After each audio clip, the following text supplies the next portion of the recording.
아멘. 주님의 이름으로 축복합니다. 코로나 때문에 예배 참석을 못하시고 온라인으로 참여하신 분들이 계세요.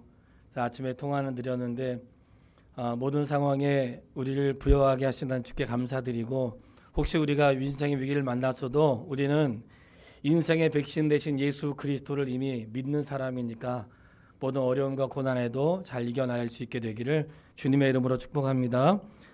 따라서 한번 해보겠습니다. 지금 바로 여기에.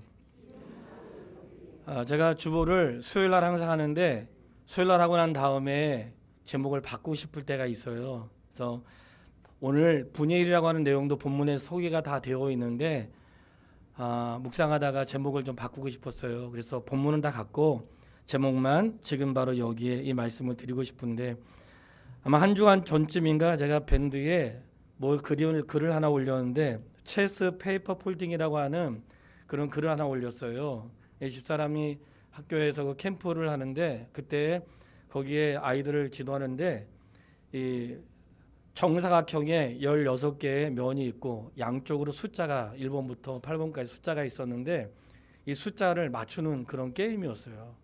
그래서 16개의 면에 앞뒤로 번호가 있는데 그거를 4면으로 같은 번호를 맞추는 거라, 그런 이제 게임을 해서 참 신기하기도 하고 한번 해봤는데, 처음에 좀 어려웠지만 그 1번부터 다 문제를 맞췄어요.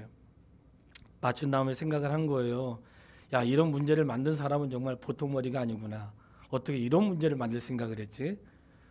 근데 그거를 맞추고 나면 생각하니까, 이게 그걸 만든 사람들은 다 방법을 다 아는 사람이잖아요. 근데 우리가 세상에 풀기 어려운 문제가 있는 것 같아도 인생의 모든 문제는 하나님께서 다 풀 수 있고, 하나님 풀 수 없는 인생의 문제는 없다는 사실을 기억할 수 있게 되기를 바랍니다. 인생이 내가 원하는 대로 다 되지 않아도 분명한 것은 하나님의 뜻대로 되어져 가고 있다는 사실을 우리가 잊어버리면 안 돼요. 그래서 성경을 통해서 나타나는 믿음의 사람들은, 하나님이 그 사람들을 우리에게 알려주신 것은 그 사람들을 드러내고자 함이 아니라 그 사람을 통해서 하나님이 어떻게 일을 이루어 가시는지를 우리에게 나타내주고 계시는 거예요. 그렇기 때문에 성경에 다양한 스토리가 있는 것은 우리 인생에 만나는 다양한 그런 인생의 경로를 통해서 우리에게 교훈하시는 주의 말씀으로 들을 수 있게 되기를 바랍니다. 지금 바로 여기에, 이 말씀은 오늘 읽었던 본문의 말씀에 있는데, 야곱은 하나님이 어떤 특정한 계시는 곳에 있는 줄 알았는데 알고 보니까 내 삶 속에 계시는 분이었다는 것을 알게 된 거예요. 하나님 여기 계시는 분이구나. 하나님 그냥 여기 계시는 분이었네. 그거를 몰랐네 하고 야곱이 하나님은 지금 여기에 계시는 분이라는 사실을 알게 되었던 하나의 사건이 베델이라고 하는 것이에요. 근데 우리가 야곱을 볼 때 이미 야곱의 출생 때부터 하나님이 그의 아버지 이삭이 그의 아내 리브가가 아이를 낳지 못할 때 그를 위하여 기도했고, 그에게 쌍둥이가 있다는 것을 알려줬잖아요. 그리고는 그 쌍둥이인데 하나는 이미 이제 에서고 그다음 야곱인데, 쌍둥이가 출생하기도 전에, 그들이 태어나기도 전에 하나님이 먼저 말씀해 주신 거예요. 뭐라고 했는가? 25장 23절 말씀에, 25장 23절, 여호와께서 그에게 이르시되 두 국민이 내 태중에 있구나. 두 민족이 내 복중에서부터 나누이리라. 이 족속이 저 족속보다 강하겠고 큰 자가 어린 자를 섬기리라 하셨더라. 아멘. 이미 태어나기도 전에 하나님께서 말씀하신 거예요. 야, 너에게 두 국민이 있어. 두 민족이 있는데 큰 자가 작은 자를 섬길 거야. 이 말씀은 에서가 태어나기도 전에 하나님이 이미 그들을 향한 계획이 있으셨다는 것을 말씀하시는 거예요. 이 에서와 야곱만 말씀하신 게 아니라 이런 말씀을 통해 깨닫는 것은 하나님이 이미 우리 인생의 출생부터 하나님이 관여하고 계신다는 거예요. 하나님은 인생의 모든 출생을 관여하십니다. 생명은 하나님께서 하나님만의 절대 주권에 있는 그분의 손 안에 달려 있는 것이고, 생명의 시작과 끝이 사람에게 있지 않고 하나님에게 있는데, 바로 이 이삭과 에서와 야곱의 출생부터 하나님이 관여하고 계시는 거예요. 그러니까 이미 복중에 두 아이가 있다는 것을 하나님께서 예고하셨고, 그리고 앞으로 큰 자가 작은 자를 섬길 것이라고 말씀하신 거예요. 그러니까 작은 자가 된 야곱이 큰 자가 된 에서를 자기가 막 힘쓰고 애써가지고 아버지를 속여가지고 형을 속여가지고 이렇게 장자권을 뺏지 않아도 하나님은 이미 야곱을 통해 이루려고 하시는 계획이 있었다는 거예요. 그러니까 이게 장자권을 얻은 것은 야곱의 노력으로 된 게 아니라 야곱의 노력으로 오히려 더 많은 세월들을 허비하게 됐다는 것을 성경은 우리에게 알려주고 있는 거예요. 이 말씀은 인생의 모든 출발, 인생의 모든 시작, 이 태에부터 하나님이 관여하신다는 것을 말씀하시는 거예요. 사랑하는 여러분, 이 땅에 주님이 돌보지 않은 인생은 한 명도 없고 이 땅에 태어난 모든 출생하는 자녀들은 그 생명부터 하나님이 주관하셨다는 사실을 믿으시기를 바랍니다. 자, 그런데 이 야곱이 출생할 때 에서가 야곱의 발꿈치를 잡고 나왔다고 했잖아요. 그래서 에서는 불다는 뜻이 있고 야곱은 발꿈치 잡은 자 이런 뜻이 있는데 좋은 뜻으로 표현하면 그냥 발목 잡은 건데 조금 나쁜 뜻으로 표현하면 속이는 자 이런 뜻이 그 안에 담겨 있는 거예요. 근데 결국 이 야곱이 아버지 이삭이 눈이 어둡고 잘 분별하지 못할 때에 리브가와 함께해서 아버지를 속이고 이제 복을 대신 받는 일들이 일어나잖아요. 이 속이는 자라는 뜻은 판단을 흐리게 하는 자, 타인을 실족하게 하는 자 이런 뜻이 있는데 아버지의 약점을 이용해서 자기가 이 엄마를 통해서 속이고 위장을 하고 그리고 거짓말을 하는데 어떤 거짓말까지 하는가? 아버지 하나님 여호와께서 나로 순조롭게 만나게 하셨습니다. 그래서 하나님의 이름까지 그 안에 넣어서 거짓말을 해요. 우리가 알지만 거짓말은 계속해서 거짓말을 해야 되고 이 거짓말을 한 번 하게 되면 계속 그 일에 숨겨야 되기 때문에 이게 나중에는 어디로 갈지 알 수가 없는 거예요. 이미 야곱에 대한 세계를 알고 계신 분은 알지만 야곱이 아버지에게 거짓말하고 속인 이 사건으로 인해서 야곱이 20년을 삼촌 라반에게 속으며 삽니다.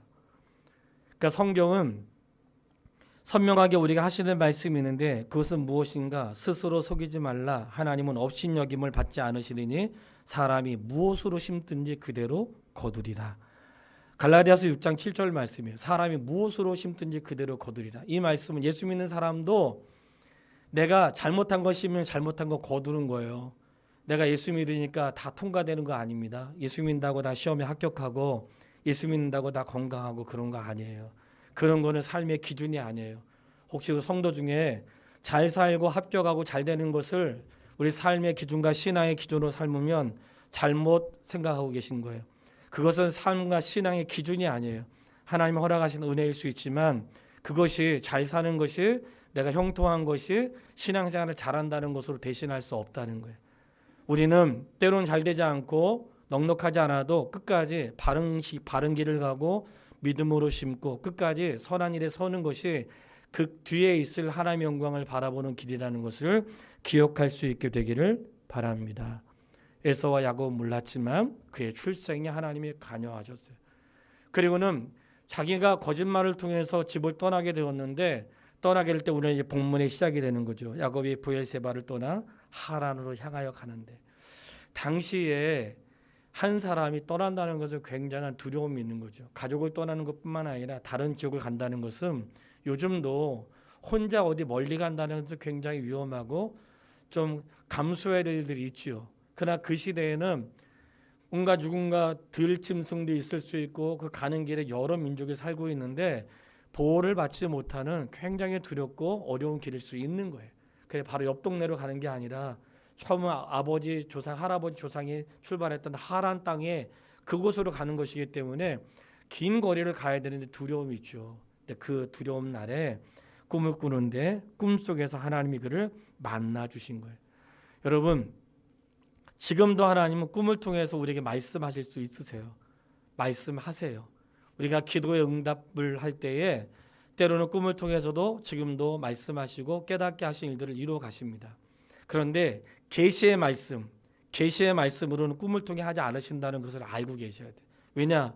이미 하나님의 구원의 계시가 기록된 말씀으로 다 되어 있기 때문에 개인적인 적용, 개인적인 미래, 개인적인 어떤 응답 이런 것들은 꿈이나 어떤 사건을 통해서 하나님이 교훈하시지만 앞으로 되어질 일들에 대한 계시에 대한 말씀들은 꿈으로 말씀하지 않으시고 이미 기록된 것으로 완성하셨다는 사실을 성도들이 깨달아야 돼요. 그래야 신앙생활하는데 불편함이 없고 앞으로 어떤 새로운 일들이 주어져도 요동하지 않는 하나님의 사람으로 설 수 있다는 것을 기억할 수 있게 되기를 바랍니다. 꿈을 꿨는데 사닥다리가 딱 꿈에 나타난 거예요. 천사들이 오르락 내리락 하는데 아주 놀라운 사실을 성경에서 발견하게 됩니다. 13절 말씀을 보세요. 13절 또 본즉 여호와께서 그 위에 어떻게 하고 계세요? 서서. 성경에 하나님이 서 계시다는 표현이 거의 없어요. 꿈에 본즉 여호와께서 그 위에 서서. 사닥다리가 있는데 천사들이 오르락내리락 하는데 그 위에 누가 계셨어요? 여호와께서 서 계셨다는. 서 계셨는데 사닥다리를 통해서 깨닫게 만나게 하신 것은 바로 사닥다리는 연결되는 거잖아요. 야곱이 고향을 떠나는데 하나님이 그의 꿈을 통해서 나타나셔서 하신 말씀은 이제 그에게 앞으로 있을 것에 대한 말씀을 하시는 거죠. 말씀을 하시는데 사닥다리를 통해서 그 위에 서 계신 여호와를 만났다는 것은 야곱에게 야 나는 하나님과 연결된 사람이구나 하는 것들을 그에게 깨닫게 해주신 거예요. 성도는 하나님과 연결된 사람이에요. 믿으세요? 성도는 하나님과 연결된 사람. 야곱이 꿈을 통해서 보았지만 꿈을 통해 사닥다리를 통해서 그리스도 사닥다리는 우리가 보통 해석할 때에 예수 그리스도가 하나님과 우리 사이에 중간 역할을 하시는 분이기 때문에 우리는 예수님을 통해서 하나님과 연결된 인생이라는 거예요. 성도는 하나님과 연결되어 있는 사람이에요. 우리가 알지만 아무리 좋은 기계들도 연결되지 않으면 사용이 안 되잖아요. 성도는 하나님과 연결되어 있는 사람이라는 것을 잊지 않게 되기를 바랍니다. 하나님이 약속하신 거예요. 야곱이 고백한 게 아니에요. 성경을 읽을 때 우리가 좀 자세히 읽어야 될 이유는 야곱이 요청한 게 아니에요. 야곱은 그저 떠나고 두려움 가운데 있는 그를 하나님 만나셔서 하나님이 야곱에게 15절부터 말씀하시는 거예요. 15절 같이 읽겠습니다. 내가 너와 함께 있어. 내가 어디로 가든지 너를 지키며 너를 이끌어 이 땅으로 돌아오게 할지라. 내가 내게 허락한 것을 다 이루기까지 너를 떠나지 아니하리라 하신지라. 아멘. 내가 너와 함께 있어. 아니 지금 야곱에게 고향을 떠나서 삼촌 라반의 집에 가는데 내가 너와 함께 있겠다는 말만큼 얼마나 용기가 되고 힘이 되는 말이 어디 있겠어요. 함께 있겠다는 것은 결합되었다 그런 뜻이에요. 하나로 있는 거예요. 하나님이 야곱과 하나로 있겠다고 말씀하시고 내가 너를 지키겠다고 말씀하세요. 누가 지켜요? 부모가 자녀 지키는 거 아닙니다. 하나님이 지켜주셔야 되는 거예요. 누가 지킬 수 있는 거? 옆에 있는 사람이 지켜주는 거예요. 내가 너를 지킨다는 것은 하나님이 항상 너와 옆에 있겠다는 말씀이고요. 내가 너를 돌아오게 할 것이다. 항상 믿음은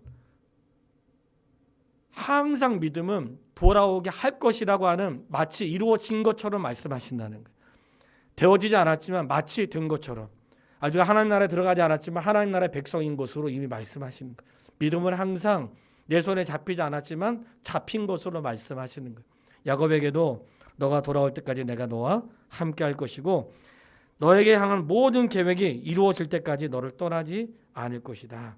이렇게 야곱에게 하나님이 말씀해 주세요. 그러니까 그가 이런 꿈속에서 하나님 만난 다음에 깨달은 게 16절 야곱이 잠에 깨어서 여호와께서 과연 여기 계시거늘 내가 알지 못하였도다. 하나님 어디 계세요? 하나님은 바로 내가 살아가는 삶의 현장에 계시는 거예요.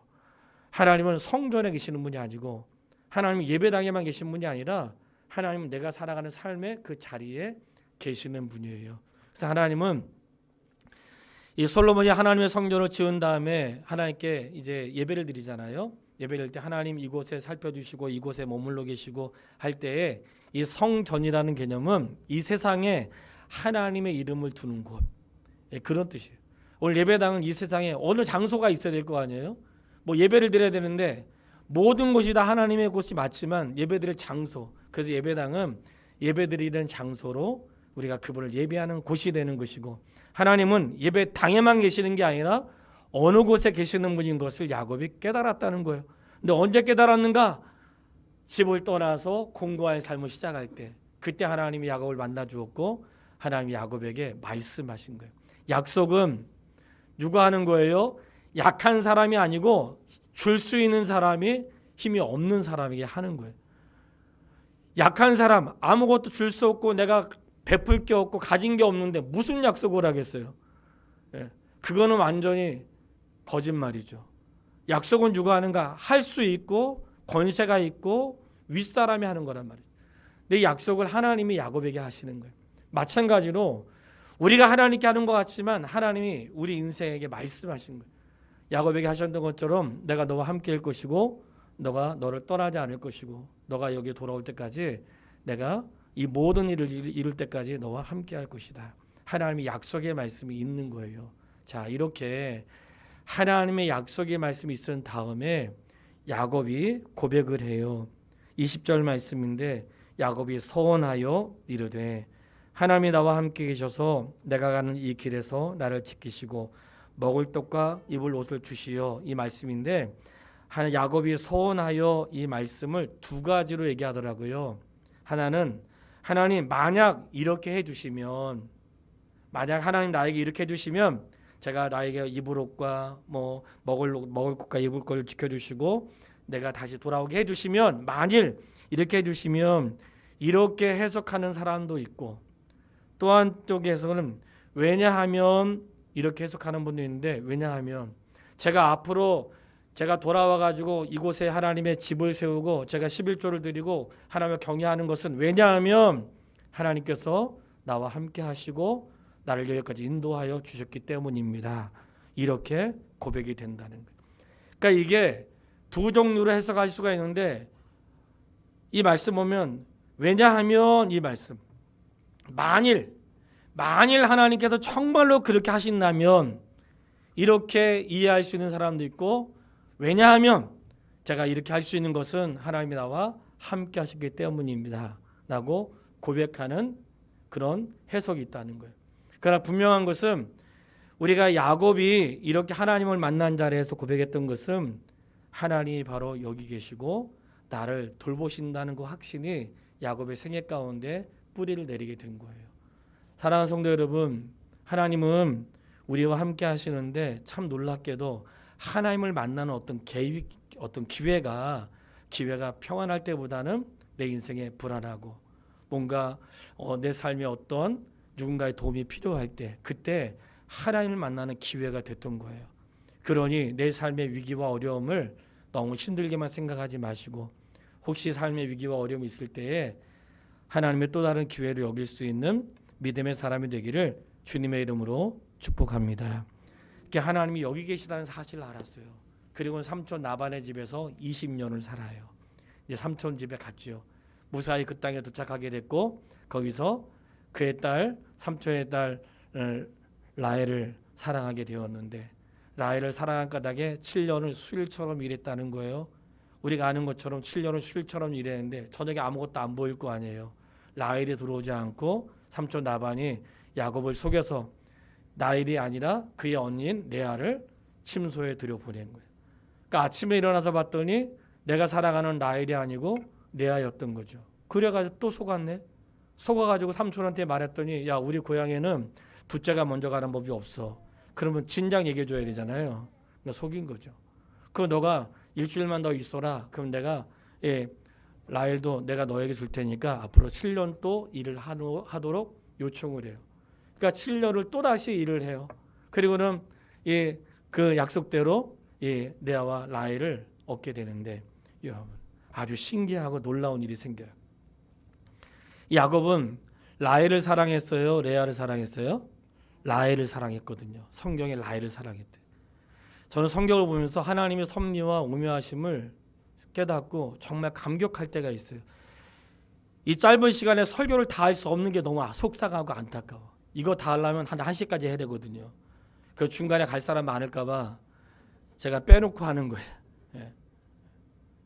이 야곱이 라헬을 사랑했는데 레아가 자녀를 낳았는데 레아가 6명을 낳거든요.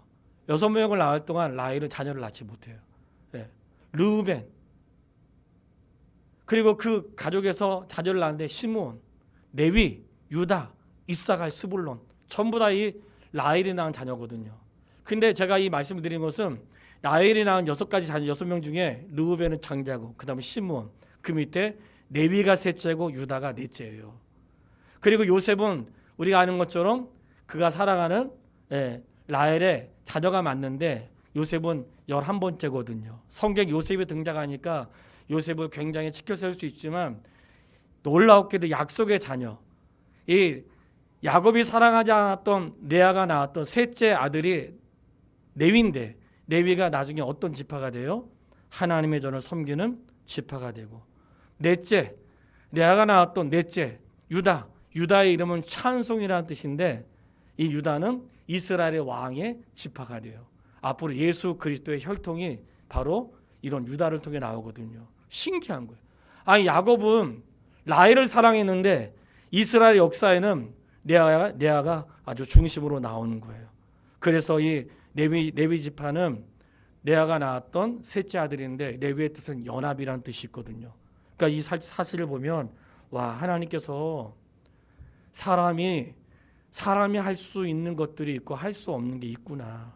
아무리 야곱이 라헬을 사랑해도 하나님께서 야곱에게 사랑받지 못했던 레아를 통해서 제사장 지파를 이루어 가시고 그리고 앞으로 유다의 혈통과 왕을 이루어 가세요.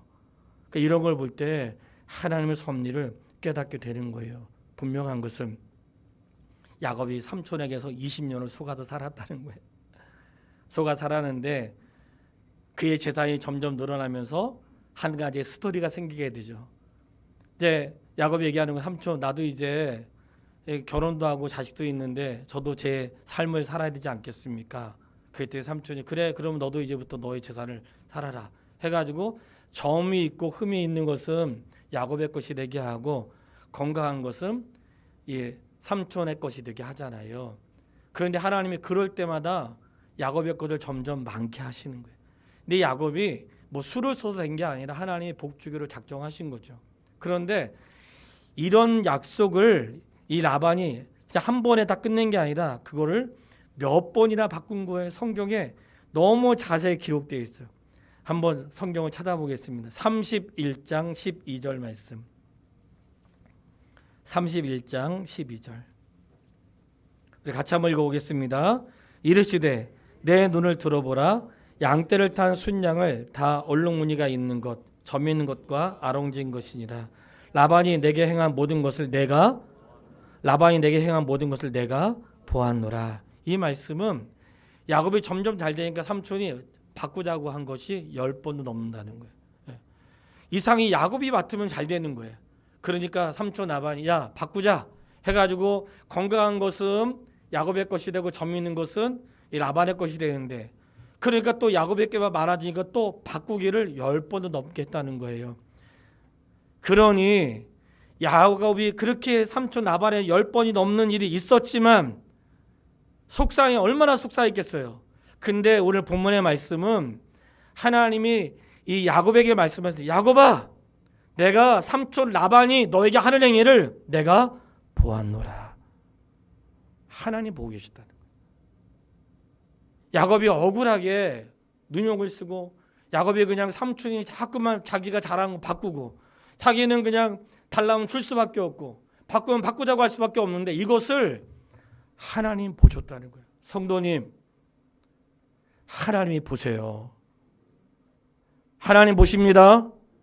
내가 지금 억울하게 살고 그리고 내가 좀 속상해 사는 것 같아도 하나님 보고 계신다고. 그런데 오늘 이 말씀을 꼭 드려야 돼요. 삼촌 라반이 그렇게 10번이나 바꾸는 동안 야곱이 얼마나 속상했겠어요. 그 야곱이 어떻게 살았는지 38절에 말씀하고 있습니다. 31장 38절 말씀이에요.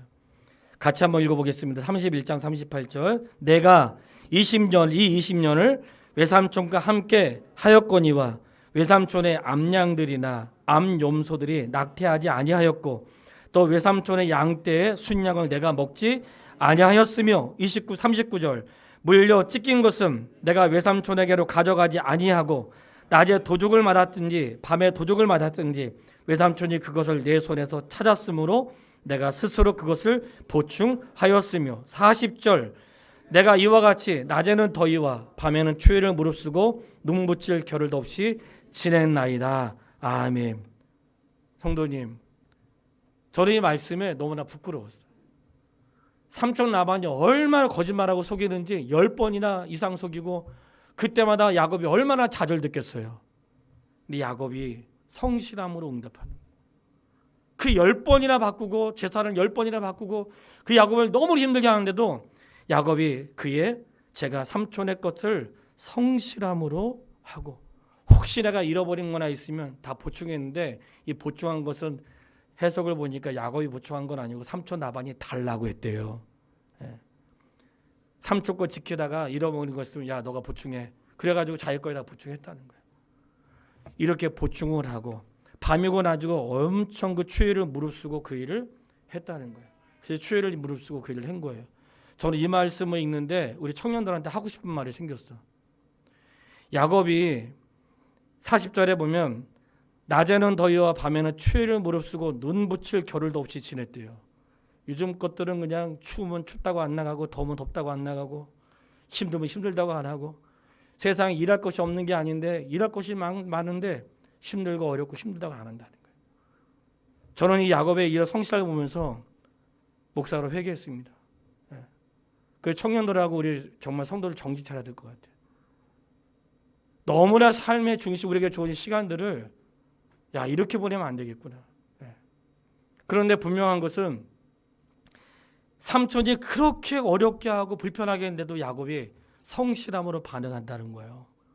이게 하나님께서 오늘 야곱을 통해 우리에게 보여주시는 메시지라고 있습니다. 왜냐하면 하나님이 보고 계신 거예요.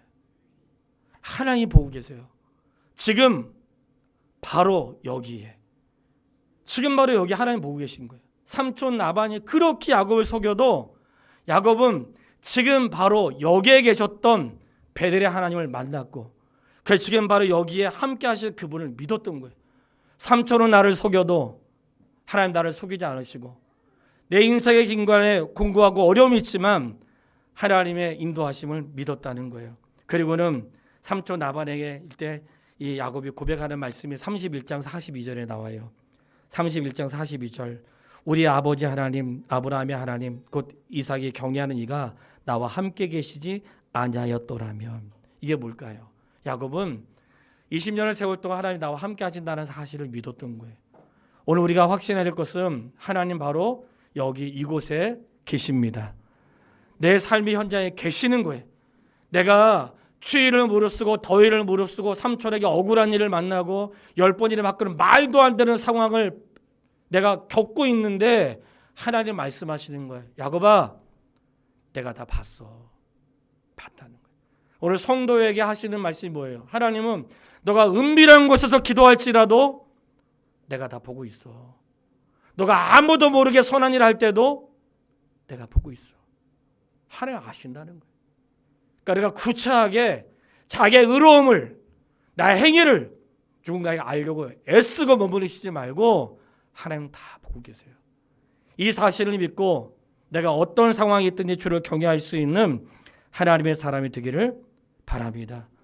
하나님의 신실하심은 야곱에게 있는 것이 아니었어요. 저는 이 말씀을 읽을 때 정말 뭉클했어요. 정말 눈물 났습니다. 그 말씀이 32장 10절로 11절 말씀이에요. 32장 10절로 11절 같이 읽겠습니다.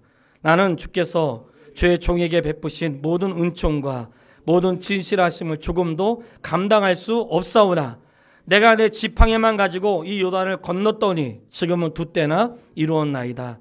내가 주께 간구하오니 내 형의 손에서 에서의 손에서 나를 건져내시옵소서.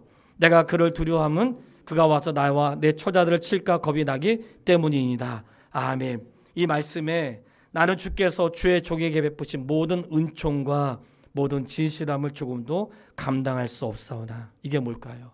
야곱은 속이며 살고 그리고 거짓말하고 살았고 삼촌 라반의 집에 가서 속임을 당하며 살았지만 주께서는 어떻게 하셨다는 거 야곱의 생에 모든 은총과 모든 진실하심을 한 번도 바꾸지 않으셨다는 거예요. 그 말씀이 너무 좋았어요. 오늘 우리는 하나님을 향한 마음, 사람을 향한 마음이 바뀌어 좀 잘해주면 좋았다가 좀 싫으면 좀 멀어졌다가 자꾸만 마음이 바뀌는 거예요. 헌신도도 달라져. 그런데 하나님은 야곱을 향한 야곱이 거짓말 하든지 아버지 집에 있든지 삼촌 나반의 집에 있든지 도망쳐 가든지 이 야곱의 생애 가운데 그에게 모든 은총과 모든 진실하심을 베풀어 주신 분은 하나님이었다는 거예요.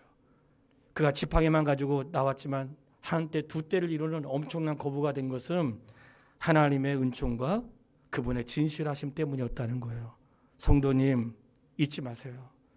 내가 오늘 이만큼 살아갈 수 있는 것 하나님의 은총과 그분의 진실하심 때문이라는 것을 절대로 잊지 마시기를 바랍니다. 내가 지혜롭고 내가 잘 살고 내가 어떤 계획을 잘 세워서가 아니에요. 우리는 온전하지 않아요. 목사도 온전하지 않습니다. 우리 허물이 많은 사람들이죠. 그런데 이렇게 허물이 많은 인생에도 불구하고 하나님의 은총과 진실하심이 야곱의 생애를 이끌어갔던 거예요.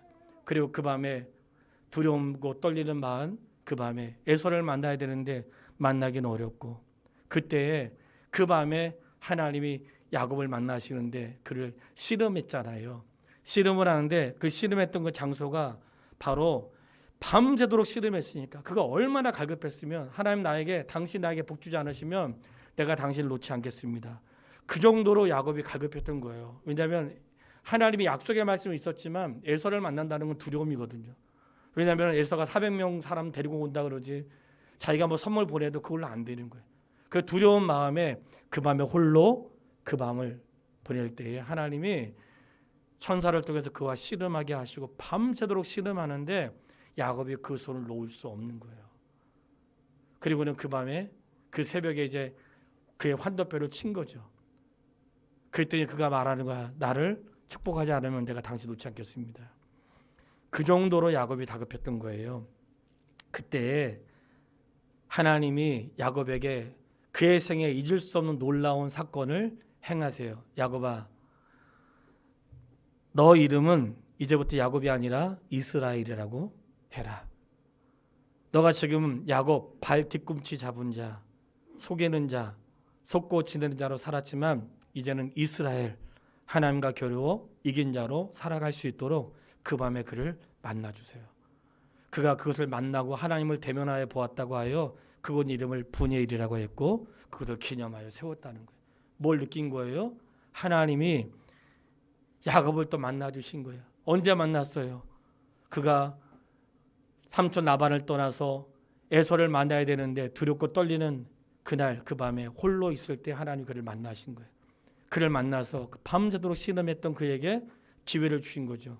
그리고 너의 본래의 모습은 발 뒤꿈치 잡는 자였고 속이는 자였고 그렇게 속임을 당하여 사는 자였으나 이제부터는 너는 하나님과 겨루어 이긴 자고 너는 하나님과 연결되어 있는 사람이고 이제부터는 그 은혜로 살라고 그에게 새로운 이름을 주신 거예요. 이게 분이엘의 사건인 거예요. 그러니 야곱은 그의 인생의 곳곳에 어떤 일이 있었어요? 지금 바로 여기에 하나님을 만나신 거예요.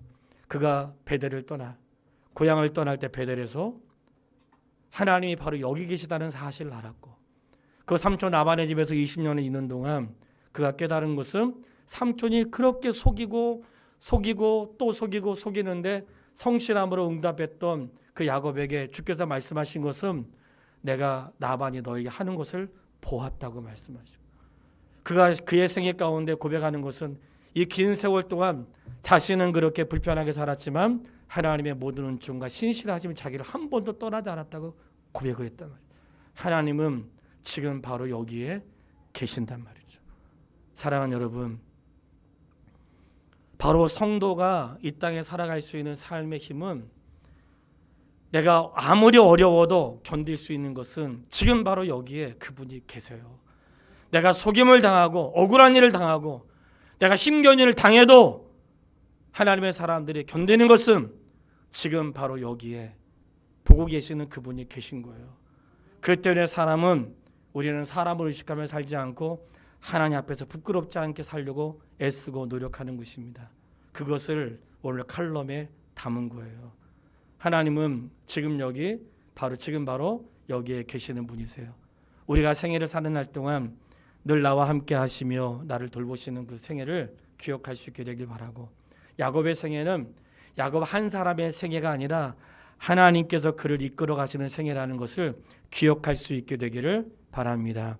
자, 결론으로 우리 청소년 집회 때 사용했던 거 하나 소개해 드리려고 하는데, 이미도 제가 말씀드렸을 수 있어요. 연필 아시죠? 연필. 초등학교 때 다 연필 쓰잖아요. 뒤에 지우개가 달려있는 연필. 우리 인생을 연필로 비유를 해요. 연필은 흔적을 남기는 거잖아요. 연필은 흔적을 남기는데 우리가 인생을 사는 날 동안 흔적을 남깁니다. 어떤 사람은 좋은 흔적을 남기고 어떤 사람은 불편한 흔적을 남기죠. 연필은 흔적을 남기는 것처럼 누구든지 다 흔적을 남기게 되어 있다는 거예요. 근데 연필은 쓰다 보면은 또 깎아야 되잖아요. 그래서 하나님이 우리 인생을 깎으시는 때가 있어요. 왜 깎으시는가? 쓰기 위해서 깎으신다는 거예요. 그러니까 성도가 삶에 만나는 위기와 어려움은 내가 더 이상 아무것도 할 수 없다는 게 아니라 나를 사용하시려고 깎으시는구나. 그러니까 내가 절망을 만났을 때에 마치 연필을 깎듯이 깎으시는 거예요. 그게 나를 새롭게 쓰시기 위한 하나님의 과정이라고. 그러니까 성도에게 위기와 어려움, 아픔은 깎으시는 과정으로 받으시기를 바래요. 썼는데 내가 잘못 살았는데 연필 뒤에 뭐가 있어요? 지우개가 있다고. 지울 수 있는 용기를 주세요. 지나온 날 잘못 살았으면 지우고 다시 하면 되는 거예요. 내가 지금까지 어떻게 살았든지 다시 시작하면 되는 거예요. 마치 이스라엘이라고 이름하신 것처럼 지금까지는 속이는 자로 살고 속으며 살아왔지만 이제는 하나님과 겨루어 이긴 자로 살아갈 수 있도록 기회를 주시는 거예요. 연필에 겉에가 있고 속이 있잖아요. 겉을 아무리 금으로 해도 속이 없으면 쓸모가 없다고. 인생은 겉이 아니라 속이 중요한 거예요. 겉을 화려하게 해야 아무 소용이 없어요. 최근에 딸이 전도사로 갔잖아요. 세상에 얘가 평상시 읽지 않던 책이 책상에 올려 있더라고요. 책 제목은 설교자의 일주일. 평생 내가 이런 책 읽어본 적을 못 봤어. 근데 자기가 설교해야 되니까 설교자 일주일 책을 딱 본 거예요. 저도 한번 쭉 훑어봤죠. 그래서 제가 딸한테 한 얘기가 있어요. 재령아, 설교자가 진짜 중요한 것은 설교 원고를 쓰는 게 아니라 자기를 준비하는 거다. 인생에 중요한 것은 겉의 모습이 아니라 속에 있는 게 중요한 거예요. 근데 연필에 진짜 중요한 게 있어요. 무엇인가? 연필은 자기가 쓰는 게 아니라 누가 글을 써야 된다는 거예요. 그 나를 쓰시는 분이 바로 하나님이세요. 성도 여러분, 하나님의 손에 붙잡힌 연필이 되세요. 우리 다 하나님께서 붙잡힌 연필이다. 그 야곱 한 사람의 생애가 아니라 그를 붙잡고 계시는 하나님의 생애가 있는 거예요. 야곱만 그런 것이 아니라 보잘것없고 누군가 사람들의 눈에 띄지 않는 우리의 인생이지만 하나님 우리를 붙잡고 계세요. 나를 쓰시고 나를 깎으시고 때로는 지우셔서 다시 바꾸시고 그 일을 걸어가게 하시는 거예요. 하나님은 지금 바로 여기에 계십니다. 그 하나님과 함께 승리하시기를 주님의 이름으로 축원합니다. 살아계신 아버지 하나님, 참으로 감사합니다. 죄와 허물로 가득한 인생, 거짓말하고 속이고 속으며 살았던 인생을 내버려 두지 않으시고 마치 연필을 붙잡고 계시듯 우리의 인생을 붙잡고 계시는 하나님, 참으로 감사합니다. 야곱이 인생의 고난과 어려울 때마다 그를 만나셔서 지금 바로 여기에 계시는 하나님으로 알게 하셨던 것처럼 오늘 하나님, 오늘 저희가 깨닫습니다. 지금 바로 여기에 하나님이 계십니다. 내 삶의 고난의 자리에 하나님 여기 계시고 내 삶이 아픈 현장에 하나님 계시고 내가 사람에게 속임을 당하고 사람에게 어려운 일을 당하고 사람에게 상처를 당하는 그 자리에 지금 바로 여기에 계십니다. 우리 인생을 깎으시고 때로는 지우시고 때로는 이끌어 가시면서 우리는 그저 쓰여지는 자가 아니라 하나님의 손에 붙잡힌 연필이 될 수 있도록 인도하여 주시옵소서. 예수님의 이름으로 기도했습니다.